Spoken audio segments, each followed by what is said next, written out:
Next step is to fold in the cheese. What does that mean?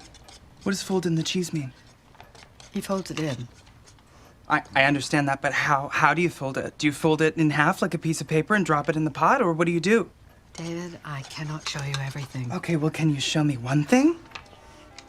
Hey, what's up guys? Welcome back to Binging with Babish, where this week we're taking a look at the enchiladas from Schitt's Creek, as well as answer the question that plagues the Rose family, just how does one fold in the cheese? But first things first, in order to make enchiladas, we gotta make an enchilada sauce, for which we have a variety of dried chilies, the majority of which are a bunch of cherry red guajillo chilies. These have a nice round, fruity flavor, they're a little bit smoky, and they're not too hot. Then over on the sweeter, smokier side of things, we've got some dried ancho chilies, which are just a dried version of my very favorite chili, the poblano. And then I've got a couple optional pasilla chilies, which are kind of the best of both worlds. They're smoky, fruity, and earthy. Using a variety of chilies like these in your enchilada sauce is going to help give you a deeper and more complex flavor. Now to turn these chilies into our salsa roja, we must first remove their stems and seeds and then cut them into 1-inch segments. We're doing this because the stems are stems and because the seeds hold most of the heat. So while this is still going to be spicy, it's not going to be see things that aren't their kind of hot. We're also going to peel and cut a medium onion into chunks, halve 2 plum tomatoes, and peel 3 cloves of garlic. And then we're headed over to the stovetop where we're first going to dry roast our peppers. This, just like toasting any spice, is going to help deepen its flavor. So we're just going to hit these in a dry pan over medium heat for like 1 to 2 minutes. You don't want to see any smoke, you just want to smell beautiful smells. Then we're setting those aside, and directly into our hot pan go our onions and tomatoes to char a little bit. We just want our vegetables to pick up a little bit of color to add some nice roasty flavors to our sauce. Once achieved, our chilies are headed back into the pot along with just enough water to cover everybody up, as well as the 3 aforementioned garlic cloves. Then we're bringing this whole mixture up to a bare simmer, maybe with a generous pinch of Mexican oregano. This is not only going to soften our vegetables to a blendable state, it's going to provide the perfect environment in which to cook our chicken. 3 large breasts that we're going to butterfly so as they cook faster and more evenly. You can pound them out between sheets of plastic wrap if you like for even more optimal results. Either way, we're killing the heat under our vegetables and nestling in our chicken. This is going to gently coax them up to a state of doneness, unlike the somewhat traumatic process of straight up boiling them in water. So we're going to end up with juicier, tenderer chicken for our enchiladas. Once nestled, we're going to cover them and let them sit for 15 minutes, which should be just enough time to bring them up to an internal temperature of 165 degrees Fahrenheit. So we're going to evacuate our chicken out onto a plate and begin the process of turning these vegetables and liquids into a sauce. And since we want a relatively smooth sauce, we're going to do so in a blender. I'm starting by straining out the solids and then adding just enough cooking liquid to cover them so we get a nice thick consistency. We want something with a consistency like canned tomato sauce, thin enough to pour but thick enough to stand up for itself. Go ahead and taste for seasoning. Obviously it's going to need a few generous pinches of kosher salt and several tantalizing twists of freshly ground black pepper. Blend it one more time to combine and our salsa roja is ready to rock. Now to contend with our fillings, we're going to simply shred our chicken into nice little shreds. We're going for something almost with the consistency of shredded chicken. You'll know when to stop when your chicken is fully shredded. And then I want some more hot poblano on poblano action. So I'm removing the seeds and stems from and cutting in half 3 fresh poblano peppers. And like we have several times on the show before, we're going to fire roast them directly on the stovetop. This can be a sort of intimidating experience, especially when your fire alarm inevitably goes off. But just turn on your fan, open a window, apologize to the neighbors, and roast them until their exteriors are fully blackened. Then we're piling them together in some aluminum foil and wrapping them up like a little poblano pepper package. This is going to allow the peppers to steam a little bit, both softening their flesh and making their skin super easy to peel off. That sounds way more gruesome than it is. Using gloved hands, because poblanos can be wild card spicy sometimes, we're going to scrape off all those carbonized exteriors, revealing perfectly roasted poblano peppers underneath. I doubt this is what they did in Schitt's Creek, but these were on sale and they're just too good to not put in my enchiladas. But something they did do on Schitt's Creek is try to figure out just what it means to fold in the cheese. About the only context in which I could imagine you could fold in cheese when making enchiladas would be with a simple queso. So I'm making a roux out of 3 tablespoons each, flour and butter, cooking those together for 1 to 2 minutes, and then slowly streaming in 2 cups of whole milk until a thick white sauce is formed, otherwise known as a bechamel. This is what it looked like David was constantly stirring when they got into the fight about the folding of the cheese, which, after we kill the heat, is the very next step. We're going to add in our 8 ounces of shredded queso de papa, and then, you guessed it,